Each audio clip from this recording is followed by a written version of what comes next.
All right, welcome back into the Yappin Football Podcast. As always, Dylan, Mehl, joined by my guy JaVon from Stats Over Feelings. Man, we got a good show planned for you guys, switching it up, talking a little bit more football-centric topics. That way, if you missed this before Week 8 preview, you can still get something out of it. We're going to talk about the teams that invested in the running back position and why it's paying dividends and why we think that that is as well. Of course, we're still going to close out the episode with our Week 8 preview, so anybody who came here for that, don't worry, you'll still see that. And then we're going to start off the pod talking about Thursday Night Football. The Los Angeles Rams defeated the Minnesota Vikings 30-20. We saw it all in this game, and of course, you know, everybody's talking about the refs missing a blatant face mask on Sam Darnold to end the game. You know, I thought it was pretty egregious, but I also kind of live by the if you didn't do enough to win the game that the refs can decide it, you didn't do enough to win the game. But that's just where I am on it. I want to ask you, now that the Rams are 3-4 and they're ahead of the 49ers in the division, I believe they are still behind the Cardinals, but you know, you have three of those teams at 3-4, the Seahawks at 4-3, and they have a matchup with the Bills this week. So if the Seahawks lost to Buffalo, next week the Rams and the Seahawks play, and the winner would be first in that division. Dang. If you're the Rams, as we're approaching the trade deadline, we saw it all. We saw rumors of them trading away Cooper Kupp. I even saw them trading away Matthew Stafford rumors. Now, today, I wake up and I see rumors of them trading for JOK from the Cleveland Browns to hold down the linebacker position for them. If you're the Rams, and at this point, you have to decide we're all in, and that's, you know, trading some future draft capital to go get a JOK. We're selling still, moving Cooper Kupp, or you're just staying pat and seeing what happens. What are you doing if you're running that team? I mean, I don't know if there's like enough moves they can make to really be true contender. Like, of course, in a playoff game, they can beat anybody. Of course, we've seen Matthew Stafford without Cooper Kupp and Puka win games this season. Mm-hmm. So, but at the same time, it's the defense, man. I have no questions about the offense. The offense can beat anybody, no matter who's out there. Okay, Demarcus Robinson was balling last night, and he was like the wide receiver 4, wide receiver 3. So the offense isn't really a problem. It's just, who are you going to stop from scoring? That's what I would. So I mean, you can trade for that linebacker from the Browns, but like that secondary, I don't trust it against nobody. I mean, we're talking. I do want them to go all in, but they can't just make one. They're not one move away, in my opinion. So I think when healthy, because they still have some guys coming back on that offensive line. And I think we both agreed this offseason that it's a top 10 offensive line unit when healthy. I think overall, when fully healthy, the Rams have a top 5 offense in the NFL. That's kind of where I feel about them. So when you have that much offensive firepower, your defense doesn't need to be, you know, top 10 in the league. You can skirt by at 16, 15, 14, the middle of the pack range. Yeah. And with a vet like Stafford and McVay, you could go on a run, especially for them if they could win the NFC West. They even host a playoff game. Yeah. For me, some names that I would watch if I was the Rams, obviously JOK, who we just talked about, in a sneaky corner that I think could be on the move just in general is Marshawn Lattimore. The Saints are negative $80 million cap for next season. They're a really bad football team. They have a lot of vets on that defense, whether it's Lattimore, Honey Badger, Tyrann Mathieu, Demario Davis, Cam Jordan, like these vets that they have on that defense. I wouldn't be shocked if, you know, there's a little bit of a fire sale. Maybe some of it happens at the deadline this year. Maybe it's more of an off-season thing, but I think the reset button is coming from New Orleans at some point. And if I'm the Rams and I could get JOK plus a Honey Badger or plus a Marshawn Lattimore, with the way that defensive line and Jared Verse has been playing, because they are getting to the quarterback, him and Fisk, and they're there. I kind of do view this team as a potential contender. Okay. And I don't know if it speaks to the Rams being strong or the NFC just kind of being in a really weird spot right now. Yeah. But Detroit is probably what many would say is the best team in the NFC. But this Rams team took them to overtime on night one. Puka got hurt in that game, and so did about half their offensive line. And Yeah. Detroit still had Aiden Hutchinson. And I'm not sure if that coin comes up the other way, that the Rams don't win that football game. Yeah. They just beat the Vikings, who people would consider the number 2 team. They have a matchup with the Packers later this season, so we'll see how that goes. Nobody's really confident in Philly. I can't imagine that anybody's super confident in Washington with a rookie quarterback and a lot of things that need to be figured out there. And the NFC South is, the NFC South. Like, Yeah. why not the Rams? Okay. Is just kind of my thought process. It's not, oh, the Rams are so great. Like, if the Rams were in the AFC, I don't know if I could trust them to go through Baltimore, Buffalo, and Kansas City, or add Houston in there. But they'd only have to play one of those teams when they got to the end. Yeah. I mean, I see what you're saying. There's a couple of moves that they could make. Marshawn Lattimore, I think, is very sneaky, very sneaky. I want to see what they're going to be doing out there in Miami. Could anyone on that defense possibly pop up on the trade block, especially if they drop another game or two into his first 3 weeks back? I mean, there's also free agents. I think Jamal Adams got released by the Titans like 2 weeks ago. You can pick him up. That's a veteran presence in the locker room at least, and he can give you some good quality snaps. So I mean, they can claw and scratch their way to some couple good pieces, and before you know it, they could have a top 15 defense with that top 5 offense. So I think it could happen. Yeah, if I'm the Rams, it's not all in the way that people are going to take it, but Yeah. I would be in on this season. I would go from sellers to buyers after beating Minnesota. And, they had talked about Cooper Kupp being on the block for a potential second-round pick, but I wouldn't move off of them at this point. I think that's a move you make in the offseason now. Before the draft. That's when I would do it. I would play out this year and see what you could do, just because that offense is so dynamic with Stafford, Puka, Kupp, Kyron Williams. You have an offensive line coming back. Demarcus Robinson scored twice last night. So they have guys that can make plays at the wide receiver 3 spot. So if it's me and I'm the Rams, I'm like, hey, in the NFC, we probably got the best quarterback. At this point in time, we probably have an argument for the best coach, defensive rookie of the year. Why not give it a go? Yeah. Hey, man, nobody's talking about it, but I feel like if Kyron Williams keeps playing the way he is, he can win Offensive Player of the Year, dude. He's been balling. At least his last 10 games, his stats have been insane. Scored a touchdown in all of them. Yeah, and I think people, since it's fresh on everyone's mind, when people think all in, they want to think New York Jets or whatever. I got to trade for this all-pro wide receiver and do whatever the quarterback wants, but you don't have to do that. How many times has that ever worked out? It hasn't worked out that much. They're a hot mess over there, so you don't want to follow what they're doing up there in New York either. And your team, the structure is there already. I think especially, though, like a JOK. Like, even if it doesn't work out this year, like, that's a good guy to have going forward. Yeah, so, him and Jed Verse.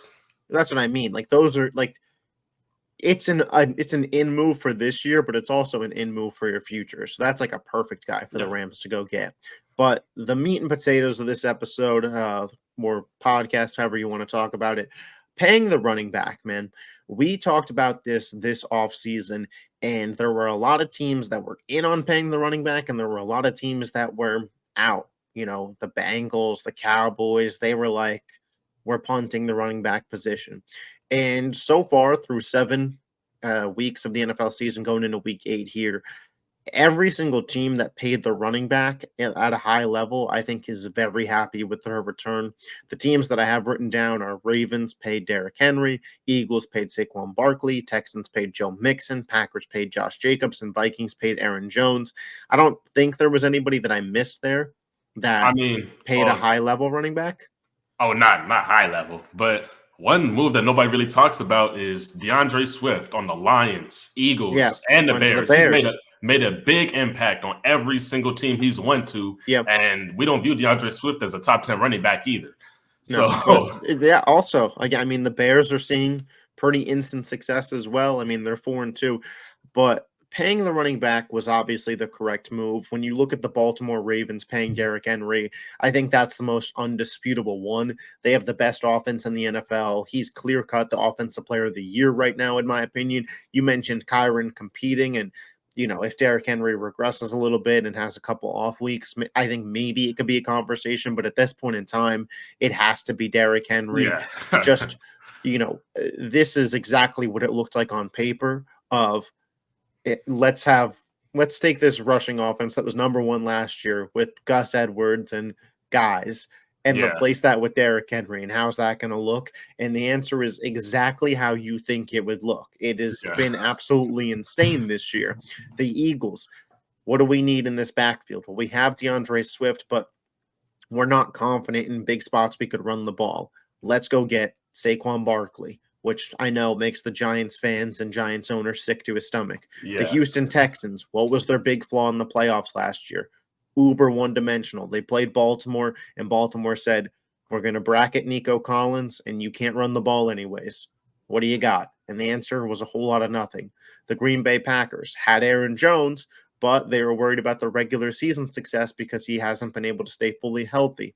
They go out and get Josh Jacobs. What happened those 2 games that Jordan Love missed? Yes, Malik Willis played well, but Josh Jacobs touched the ball like 30 times versus the Colts in that Yeah. victory. The Vikings, hey, we have Sam Darnold, who isn't exactly a star quarterback on a pretty cheap deal. Let's go get him a running back in Aaron Jones. That could be really helpful both in the rushing and receiving game. I mean, down the line, these running backs are working out at a very, very high level. I mean, that definitely is true. And when it comes down to it, man, you look at all the teams that are top 5 in the NFL right now in offense, and it's a complete reflection of their run game, honestly. And basically those 5 teams that you mentioned. And I mean, you look at all the teams that are catching hot streaks, it's a complete reflection of the run game of the run game as well.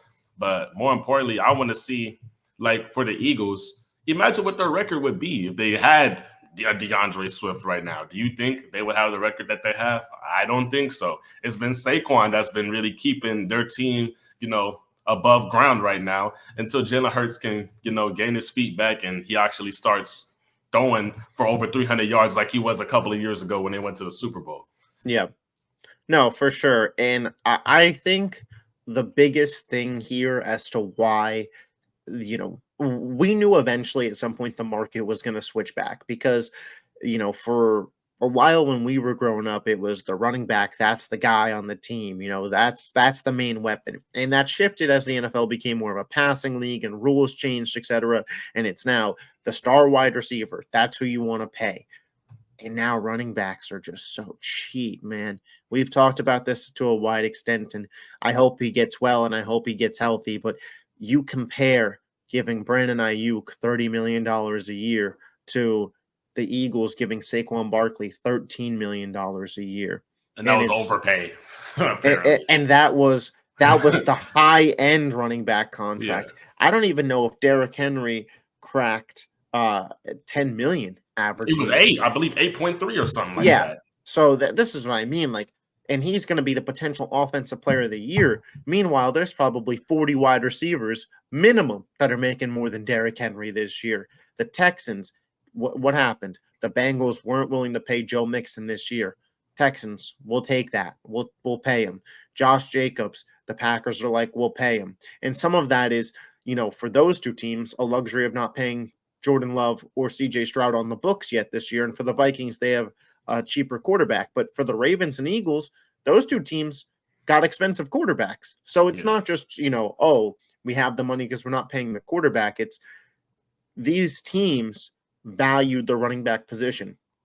And they're not the only ones. San Francisco a couple years ago paid McCaffrey, and they gave him an extension. We just haven't seen him play this year. The Detroit Lions drafting Jahmyr Gibbs as high as they did and paying David Montgomery have a clear value. But all of these teams that have placed a real value on the running game and making sure that it works have seen dividends and are some of the top offenses in the NFL.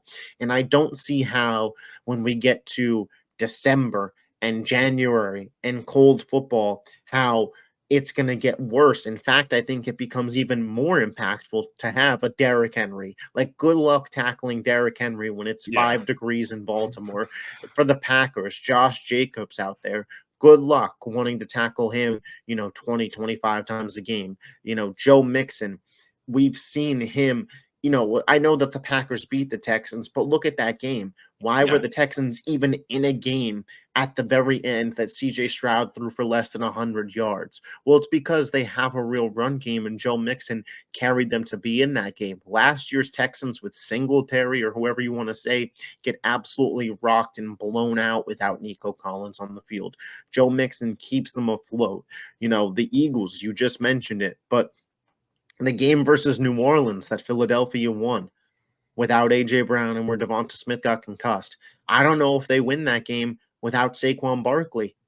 Yeah. And I think that the Eagles still would have beaten the Giants without Saquon this past week, but the luxury of having Saquon Barkley rush for 176 yards is your Yeah. quarterback didn't even have to throw the ball 15 times in that game for you to have a blowout dominant victory. So the running back position, man, do you think that going forward, teams are going to see the success this year and now running backs are going to have a market again? I mean, I kind of think they have to at this point, man, because when you look at the trickle effect that it has throughout the entire team, imagine if you have a team that has a promising offense, but you don't know what the personnel is like on defense. You don't know what their potential is. So now you can successfully run the ball. Now your defense is on the field less now. So that's already a win because your defense could be a very young defense. Not only that, you're keeping the ball out of the opposing quarterback's hands. That's a plus. And if it's successful now, it's just – and now you have a running back that's probably young and for the cheap. You look at what they're doing out there in Detroit. Like, their run game is the main reason why players like Jack Campbell and Brian Branch can really, start playing well. I know a lot of them were banged up. Their draft class was banged up a couple of games last year. Jack Campbell and Brian Branch were banged up. But this year, you're seeing it's paying dividends this year, man. You're seeing the progression, and yes, those players were already talented, but the fact that you can run the ball is really a trickle down effect throughout the entire team. I feel like. Yeah, for sure. And to continue on to that point, what do we say, or at least I know I say it all the time. A lot of times winning a football game is about controlling the clock. If you're up against a Patrick Mahomes or Joe Burrow, in the playoffs, how do you beat them? Keep them off the field, limit their opportunities to beat you. Well, what sustains long, good drives? A good run game. And Exactly. I've been blessed being an Eagles fan that's kind of been our bread and butter of successful teams over the past couple of years, whether it was Miles Sanders in the Super Bowl year, DeAndre Swift last year when they finally started winning games, and Saquon Barkley this year. Like, when you have a good, solid run game, it does make everything easier for everybody on your team. Your quarterback has less pressure to feel like he has to make plays. Your wide receivers now aren't seeing bracket coverages and stuff because defenses are forced to respect the run game and have to, add an additional player or two to the box. Your defense gets well rested, is on the bench, doesn't have to play all these snaps. Like, it is truthfully one of the most powerful things you can have if you are an NFL team is a good, consistent run game. And I think the pendulum swung too far in the direction of pass, pass, pass. And there's going to be some regrettable wide receiver contracts in a couple of years. And there's going to be some, man, maybe we should have, paid that extra money. And I can't believe the way that Jerry Jones has talked about the Derrick Henry situation over and over again, just kind of saying we couldn't have paid him when, like, I damn sure know you could have found $8 million in that cap room. Like Derrick Henry for the Cowboys, you got to think it's like a 3 or 4 win difference. Like, for the Cowboys, especially. I think Jerry said correctly that on the Cowboys, Derrick Henry isn't having the season he's having on the Ravens. That is correct because the threat of Lamar Jackson in that run game, Derrick's just not going to rush for the same amount of yards and touchdowns that he would anywhere. I think Baltimore's the perfect spot for him, and I think that's why he landed there. But I also think he'd be better than Rico Dowdle. Like, I mean, when you're talking about stats, I'm talking about that record. Like, I feel like that it changes everything, man, because now they have they're the worst run team in the entire NFL. They're 32nd. Well, they just played Baltimore. You flip Derrick Henry from one team to another. Exactly. I think they could have won that football game. I think Dallas might be winning the NFC East right now. 100%. Well, I want to say that, but it's on the board that they could, especially. Yeah. But when you look at all these running backs, man, when it comes down to it, Philly was already a run team. That was their identity. Detroit was already trying to be a run team because of Jared Goff and how he plays off the play action. Even when the 49ers traded for CMC, they were already a run team. So they just took their identity, and now they just put a premium player in that position. And that's why these teams have been so much better than they were last year or the last couple of years. But even teams that wasn't their identity, Houston and Green Bay, they, smartly recognized we can get a premium offensive player for discount, pennies on the dollar, because this position is just being thrown away, that if we utilize it correctly, not only is it a great part of our offense, but it makes the rest of our offense and just team in general run more smoothly. And I got to be honest, man, going forward, if I am bringing in a rookie quarterback, I'm paying a running back alongside him. What has DeAndre Swift, now that he's gotten going, done for Caleb Williams? We're talking about how good Caleb Williams has looked the last 4 weeks. Guess who else has looked really good the last 4 weeks? DeAndre Swift. It has opened up their entire offense and their entire offensive playbook to have a real run game. You talk about Jaden Daniels in Washington, the guy's in MVP conversations, but what makes that offense look so smooth? Yes, Jaden's rush ability, but having Brian Robinson Jr. and Austin Eckler, two really good running backs, especially at the role that they're being utilized in, makes that Washington offense top 5 in the NFL right now in terms of yards per game. You look at, Drake May in New England. If they could get a real run game going with Ramondre Stevenson, that'll do wonders for him. When Michael Penix starts to play in Atlanta, having Bijan and Algier will be something really good there. So I just think the model of NFL teams it shouldn't have been recognized as we all have to pass. I think there is correct ways, not just correct ways, but multiple different facets of having a highly successful offense. And everybody was ready to throw away running backs, and these teams are starting to capitalize on it. I mean, man, you just a prime example. Imagine where the Chiefs would be right now without Kareem Hunt. Like, real talk. He's been their only bright spot on that offense for the last, 3 weeks now? Ever since they got him. So, I mean, that's like, you just point to that example right there, and you're just like, man. Well, in some aspects, that could point to not paying the running back, though. If you think you could just bring anybody into your room and be successful. But I also think that not every team has the threat of Patrick Mahomes at quarterback that these teams need to respect. You talk about the Bengals and their slow start to open up this year. I bet if they had Joe Mixon, they win that Patriots game. Because the second T. Higgins got hurt, it was exactly what we see in Dallas. Yeah, that wide receiver one that you got is an absolute stud. If we put 2 on him, though, he's not beating 2 guys consistently. So what's your next move? And Dallas and Cincinnati early on in the season were subject of, we don't really have much of a next move, actually. Rico Dowdle and Chase Brown, I think his name is. No shade at those guys. Like, I'm sure they're good NFL players, but they're not elite. And that's just the truth of things.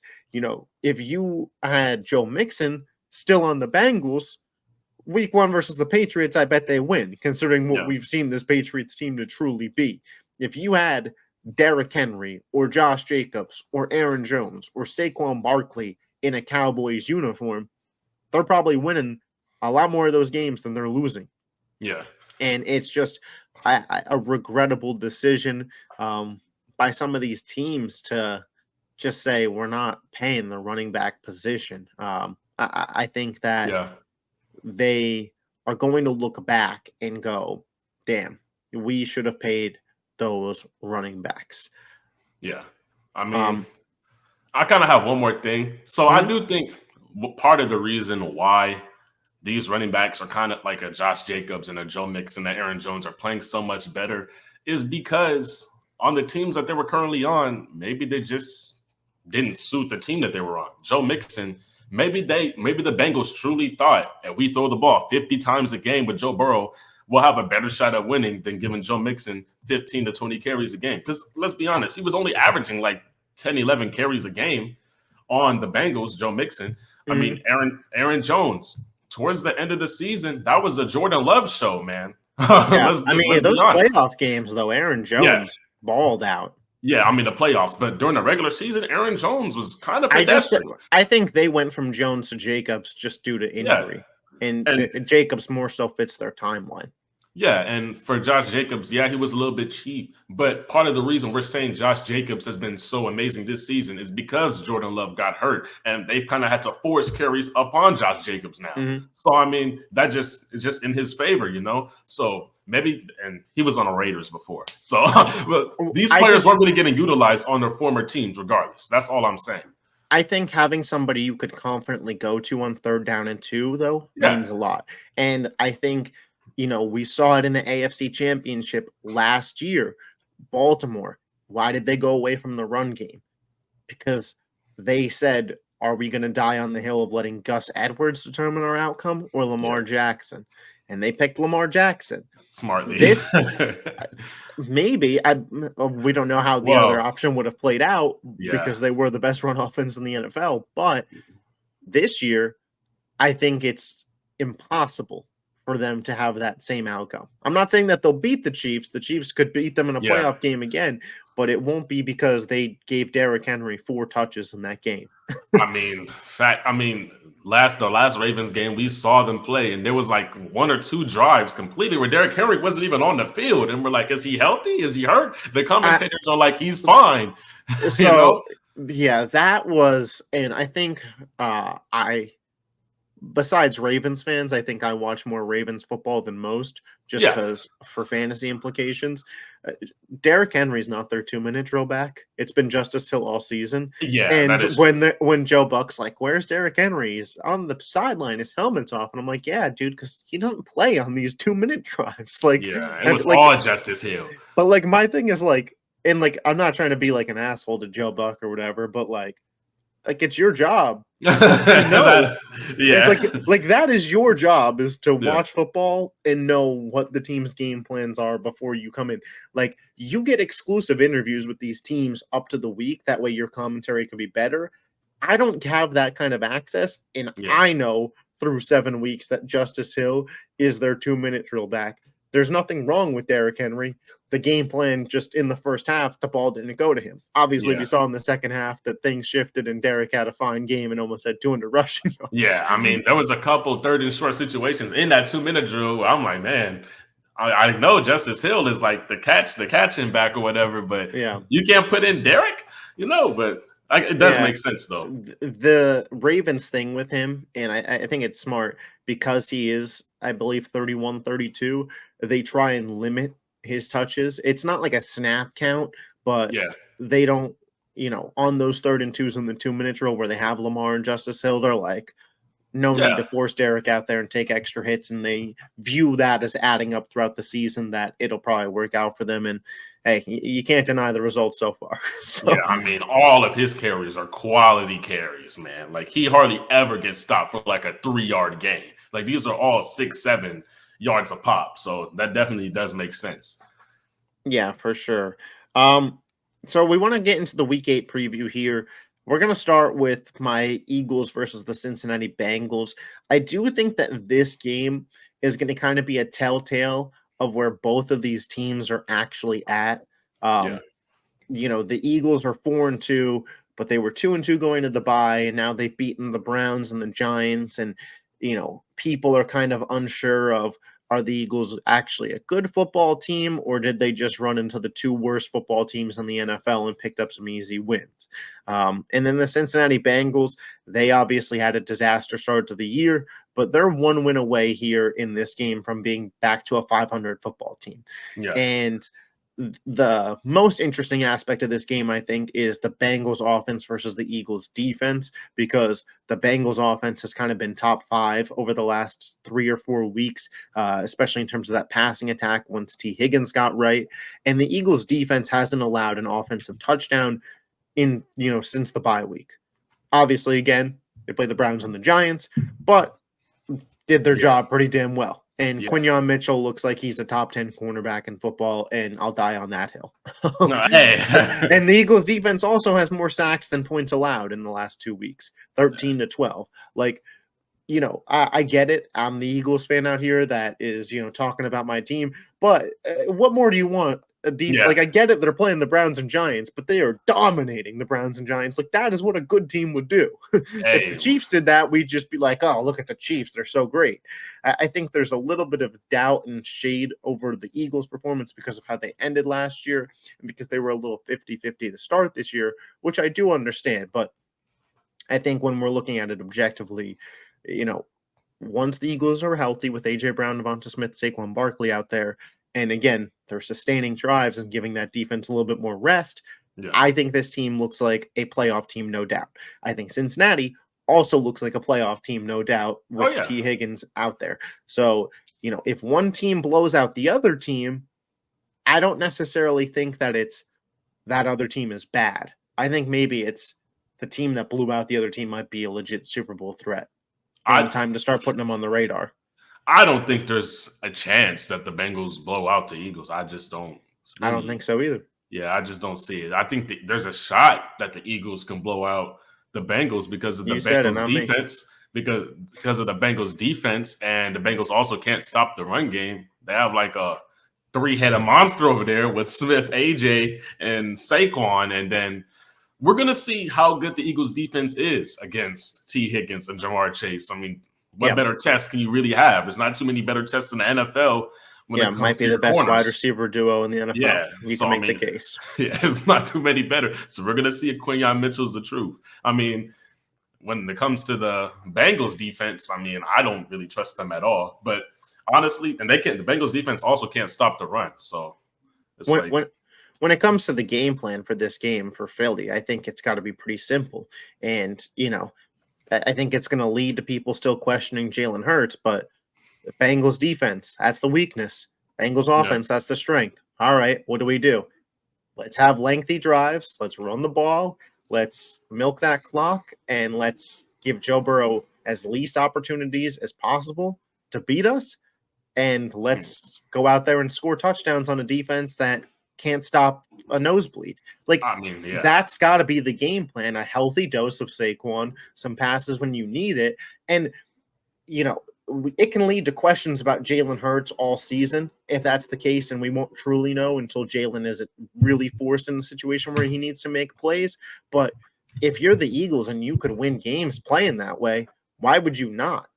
I mean, you just look around the league, man. You look at Justin Herbert. He's a top 10 talent in the NFL. He threw for over 300 yards last game or whatever. But the first couple of weeks when they were stringing away all those wins, it wasn't because he was throwing for all those yards.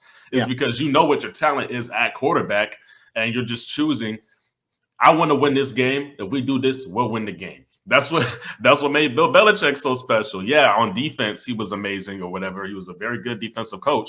But he was pounding the rock down your defense with Danny Woodhead at running back, even though he had Tom Brady and Gronk and Edelman. It was Danny Woodhead that would win them some games occasionally, man, because he recognized other teams' weaknesses and he just attacked it, man. And he said, we're going to win this game by doing this, and you're not going to be able to stop it.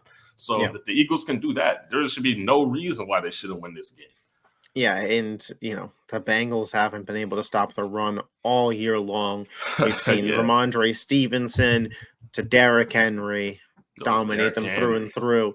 Like, Saquon Barkley is closer to Derrick Henry than Stevenson on that scale, so I expect something similar. I have the Eagles winning this game. I know, big surprise. Ultimately, it just comes down to, I think the Eagles can control the ball more. I think that the Eagles can limit the Bengals' opportunities. And when it comes to which defense do I trust more, I actually lean Philly, which in most matchups I wouldn't say, but in this one I Oh, would. yeah. So, give me the Eagles. The Bengals are 0-3 at home this year. I think that they fall to 0-4 after this game, which is brutal for the Cincinnati fans. But I'll take the Eagles to win this game like 27 to 20. Yeah. Okay. Oh, okay. I'm gonna take the Eagles to win. Also, of course, I'm gonna be rooting for the Eagles to win. I mean, the Steelers got the Giants on Yeah. Monday For night, anybody who so doesn't know, JaVon is a Steelers fan, not an yeah, Eagles man. fan. So any Yeah, praise that he's giving here might be more out of Cincinnati and yeah. rivalry hatred than Eagles love. I mean, I try to keep it, fair when I try to discuss, Yeah, we're especially the Ravens. unbiased. I mean, yeah, I like the Ravens. Like, I don't like them as a team, but I like Lamar Jackson and Derrick Yeah. Henry, man. Like, I can't help but to root for them.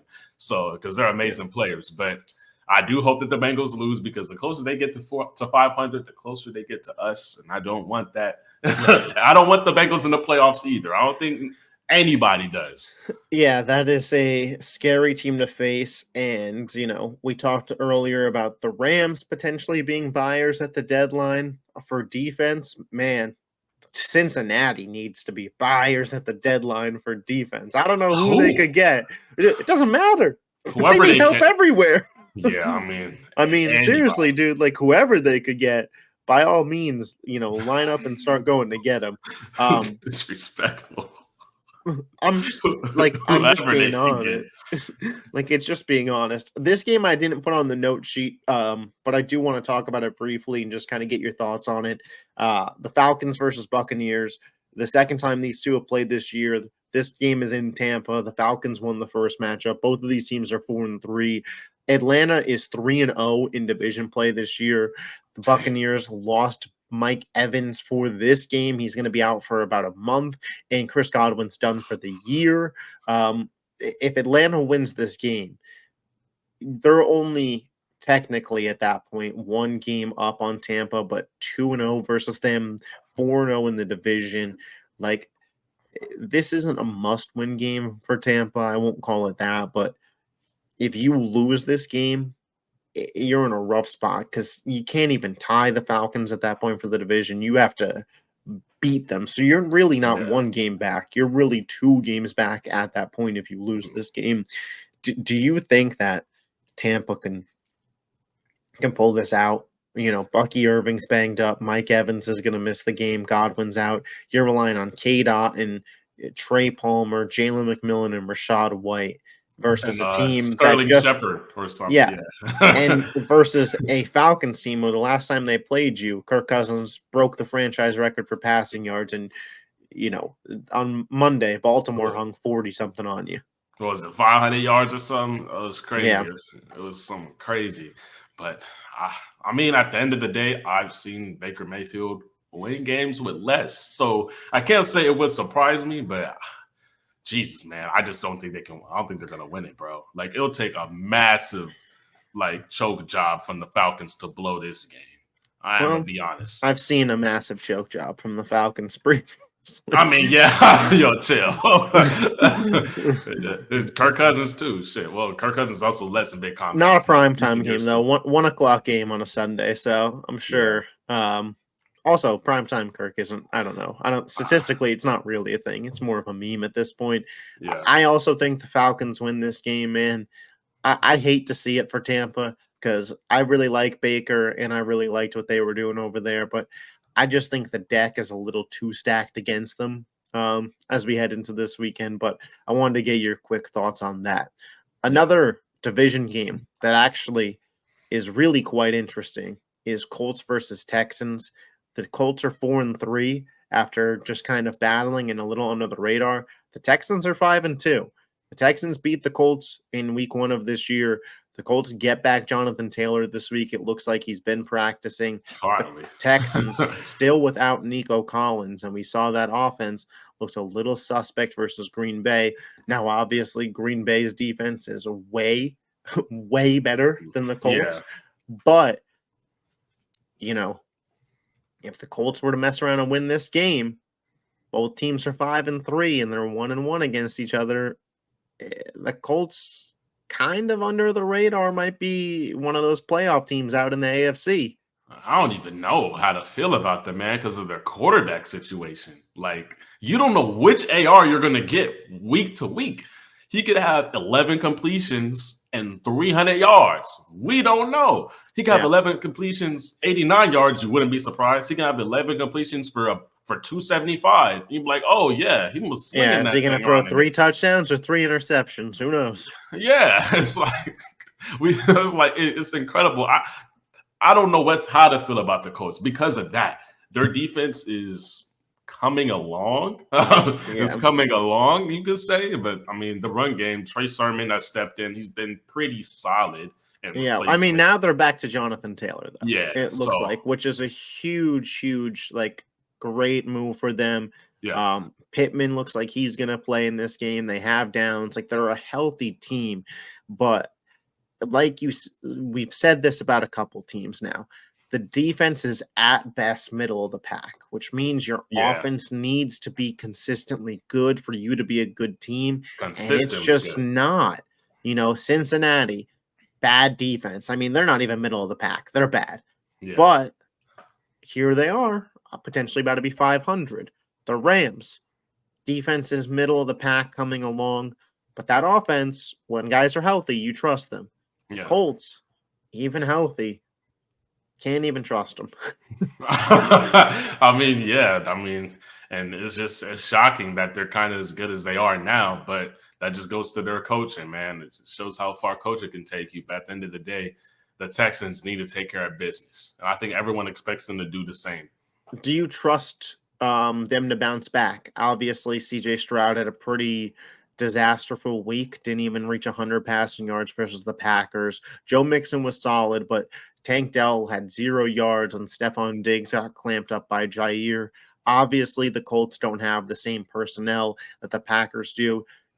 What's your prediction here? Do the Texans continue to slump without Nico Collins, or was that just the Packers on an October Sunday and at home in Houston, the Texans take care of business? Hey, man, if you can't get it started against the Colts, that'd be kind of alarming. I think they can do it. But, I mean, you got Stephon Diggs, you got Tank Dell. You got some pretty good weapons over there, CJ. You got to take care of business, man. And I think they'll be able to do it today. I just think they're probably going to run the ball, though. But I expect CJ to throw for more than 150 yards. Yeah, you would hope say so. that much. I mean, I'm going to roll with the Texans. I think that they're better than the Colts. I think with Nico Collins, they do enter that real echelon of Super Bowl contenders in the AFC. Without him right now, I don't think they're in the same conversation as Kansas City, Baltimore, and Buffalo, but there's plenty of time to get there. They also play Thursday Night Football the following week against the Jets in MetLife, and the Jets are going to be a desperate team the rest of the way now this season. Hassan Reddick will be back. So, you play against desperate on a short week. You see what that could do. A lot of people would have said Minnesota was a better team than the Rams, but the Rams were the more desperate team on a short week. The Texans, I think, need this game because they could quickly see themselves on a 3-game losing streak, not because that they're not better than some of these teams, but because they fumbled against the Colts and then played a desperate Jets team on a short week after losing to the Packers. So I think the Texans should recognize, not that this is must win, but this game has some meaning to it, especially because the Colts are your only competition in the AFC South. If you could go up 2-0 on them, the same thing we just said about Atlanta. I mean, that division's pretty much a wrap if the Texans win this game, I feel. I mean, 100%, but I feel like this kind of says a lot about CJ Stroud because Nico Collins is amazing. Don't get me wrong. But if Nico Collins is like your world breaker, like you still have Stephon Diggs, that's a wide receiver. Tank Dell is a very formidable wide receiver too. You have a top 10 run attack in the NFL. No, for sure.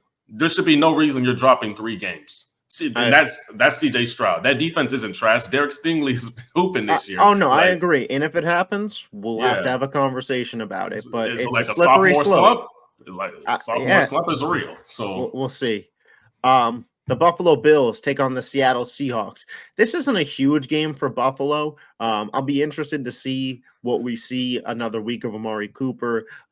They have such a ginormous lead in the division that if they just kind of do their job, they should be in a really good spot. Yeah, This is more interesting for me for Seattle, a team that opened the year 3-0, then went on a 3-game losing streak, and now they won last week, but DK Metcalf might miss this game, might not. that's big. He's questionable. But for Seattle, they've kind of been a little bit of a roller coaster team this year. Now Buffalo comes to town, and you have the Cardinals, 49ers, and Rams all breathing down your neck in that division. And you're leading it right now. They're 4-3, and everybody else is 3-4. But in division play, the Seahawks are 0-1. Yeah. Not great. So we'll see what comes to that. But do you give Seattle any shot to win this game? I mean, you kind of have to, man. They're a good team. I mean, Josh Allen is pretty good, but that defense has been torn to shreds here and there, but the talent is there. I mean, you think Amari Cooper, we're going to see how big of an impact he makes on this team this week. This is a very good test for them. Yeah. Keon Coleman, he hasn't been amazing. I was a big Keon Coleman fan coming into this season. I thought he was going to possibly win Offensive Rookie of the Year, but apparently that's probably not going to happen. But we're going to see, man. I think it is possible that they can beat them. Now, everyone wants to pick the Bills. Depending on how good Kenneth Walker III is, that's really the big thing, especially when you're playing against the Buffalo Bills, who are pretty decent at stopping the run. So I don't know what to think about them. I want to, give a little bit of love to Josh Allen here. He hasn't thrown an interception all season, which really is It doesn't even sound real. It doesn't even sound real. But when I say this, I say that to say I'm definitely picking the Bills because I trust their quarterback more. And it's not even just that Josh Allen's better than Geno Smith. I think we all kind of accept that. But, I trust Josh Allen not to make a mistake on the road in this game. I think he'll take care of business. His new weapon, Amari Cooper, has even more time in that system. If Josh Allen can continue to take care of the football like this, and obviously he's going to throw an interception at some point this season. Maybe it comes this weekend. It won't be the end of the world. But if he can, what's been the big thing with Buffalo? Josh Allen needs to limit the turnovers. They need to be more efficient offensively. They're doing that. And we said it when it happened last week. The Amari Cooper deal keeps them on pace with Baltimore in Kansas City. With them, in Kansas City went out and got DeAndre Hopkins, and I don't think that that's this massive game changer for them. I think it just kind of levels them out to where they should have been. They're still a little bit worse. I would take Rashi over Hopkins, but Hopkins is a big-time player. And, I think Buffalo knows that, and I think the 1 seed in the AFC, man, it is extremely, extremely valuable because, those top 3 teams, if you're the 2 and the 3 seed, theoretically, you got to play each other plus the 1 seed. The 1 seed's only got to play one of you and is at home for it. So if I'm Buffalo, Baltimore, and Kansas City, my foot is not leaving the pedal all year. I mean, that is true, but remember what you said last week about Jordan Love versus CJ Stroud. Jordan Love definitely ended up making more mistakes. Well, basically. Jordan Love still won the game. And you've seen Patrick Mahomes made some very bad throws, had a couple bad interceptions, honestly, and he ended up pulling away too. So, I mean, if your defense is good enough for those teams, you can overcome a couple of mistakes. So even I'm not saying Geno Smith can overcome these mistakes now. He makes more mistakes. Geno's going to need some big plays in this game. Yeah. If DK's out, I think I virtually give them 0 shot. Oh, really? Well, yeah. Well, I mean, you know what? Who's making a big play for them then? I'm gonna pick the Seahawks. I'm gonna pick the Seahawks to win it, man. I'm gonna pick the Seahawks to win it. We'll see. And let me know if you think this is an overstatement. But Sunday Night Football, I think whoever loses this game, their season's over between the Cowboys and 49ers. I honestly don't even want to watch it, bro. I ain't gonna lie. I mean, if you're the Cowboys and you lose again to this 49ers team and you fall to 3-4, you're just not coming back in an NFC East unless an injury goes your way, I suppose. Maybe. Maybe. And You got to make trades too. That plus trades. For sure. And then if you're the 49ers at 3-5, no Ayuk the rest of the year, I doubt Deebo Samuel plays every game the rest of the way. Same thing with George Kittle. He's probably going to miss a week or two. What is McCaffrey when he comes back? Like, they play a first place schedule. At 3-5, it feels like a death note for them too, man. I mean, that division, you never know. I think they could still win the division. I guess the winner of that division could win it at 9-8, but with the 49ers already losing divisional games to the Cardinals and Rams, I don't know if their divisional record's going to be good enough.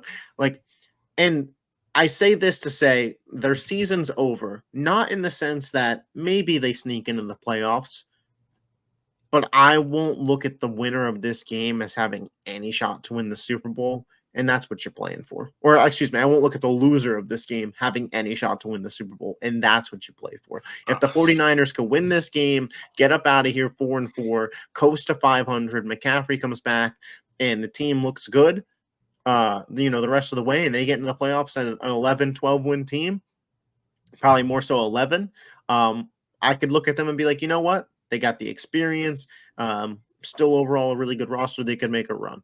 If Dallas finally gets over the hiccup of beating San Francisco, they're all of a sudden 4-3. Micah and DeMarcus come back and they make a trade for another weapon. You could look at them as all of a sudden maybe they could do something. But the loser of this game, it feels like they're going to be too far behind the 8 ball. I mean, yeah. The thing is with Ayuk now, everyone knows he's out for the season. From here on out, this season is going to be the Brock Purdy show. This is Brock Purdy. He's going to have to write his own check this season, man. Yep. And Jawan Jennings is questionable to play this Sunday night. And so their wide receiver 1 could be a wide receiver who was just shot 2.5 months ago. So, yeah, have fun out there with that. I think Debo's going to be fine from what I've heard. We'll see. Well, they got Kittle too, but we'll see. I tweeted this out. If the 49ers miss the playoffs this year, you can't pay Brock Purdy $55 million a year. How could you? I get it. I get it. There's been some injury luck not going their way, but he has had Kittle. He has had Jawan Jennings, who played really, really good. He's had enough time. Like, Ayuk got hurt in that Chiefs game, but he had Ayuk all season. He has a top 5 rusher in Jordan Mason. It's not like they don't have a rushing attack. Fred Warner could be Defensive Player of the Year this year. Yeah, you still have Bosa. You still have Charvarius Ward. Yeah, and Diamondor Lenore. Like, you have good players. Yeah. It's not to say if they don't win the Super Bowl this year, you don't pay them $55 million. Like, if you don't win the Super Bowl and you lose in a divisional game to the Lions, I get it. But if you don't make the playoffs, how could I look at you this offseason and say, this is the guy?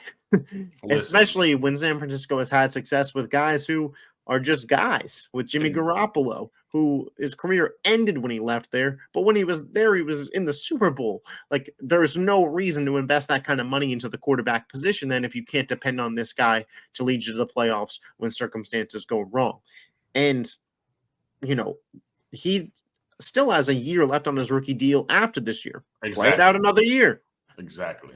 I mean, that's 100% right. And when you look at quarterbacks who have, been paid without having spectacular playoff success or missing the playoffs and then getting paid like Justin Herbert or Trevor Lawrence, those are like top 10 draft picks, bro. Yeah. Those are like players who are clearly more talented than Brock Purdy. So it's kind of different. Those are players who have like shown flashes with mediocre or less talent, especially in Justin Herbert's case. Those are guys who their previous track record in college, whether you believe it's fair or not, leads you to believe that they can lead you to a Super Bowl one day. I mean, we've seen Justin Herbert with no Mike Williams, no Keenan Allen, still string out a couple of wins, still throw for 350 yards. The Chargers have a better record today than the 49ers. If you swapped Justin Herbert and Brock Purdy, where do we think we're at here? That's one way to look at it as well. So, I mean, there's no way they missed a playoff. it just wouldn't be smart, man. And No. the 49ers also need another draft or two of like a couple years They ago. got to start hitting on some of these draft picks too. Yeah, they need another there is draft. not a lot of young talent in San Francisco that you're like Hufanga. Like, Yeah, that was a hit.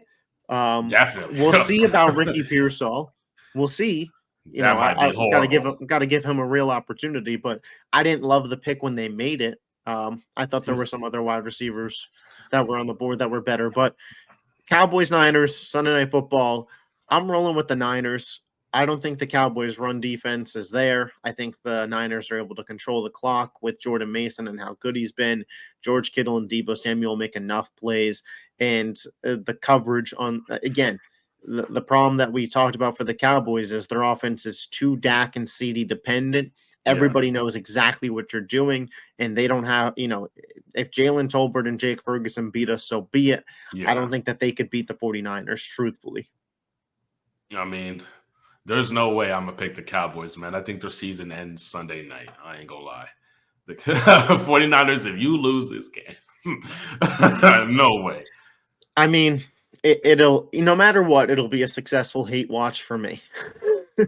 Honest to God, I might not even watch the game. I don't think I might watch like the second half just so I could have just for the pod. You say that, but there'll be a parlay bonus bet placed, and you'll be like, well, I got to see what happens now. yeah, it'll be a Dak discount or something. It is not the Cowboys 49ers game that it has been in years past in terms of excitement. That is for sure. But as always, be sure to leave your thoughts in the comment section below. If you made it this far in the video, leave a thumbs up button. We finally got to the point, for anybody that's wondering about the channel, where in YouTube Studio, I could start seeing like the click-through rate and watch time. So there's enough of a catalog being built up that I think YouTube will be able to start pushing these videos to the right audience. So don't be shocked if you see the numbers go up, because I saw the click-through rate through the last podcast, and it was pretty solid, if I do say so. So we will catch you guys next time. Peace out. Yes, sir.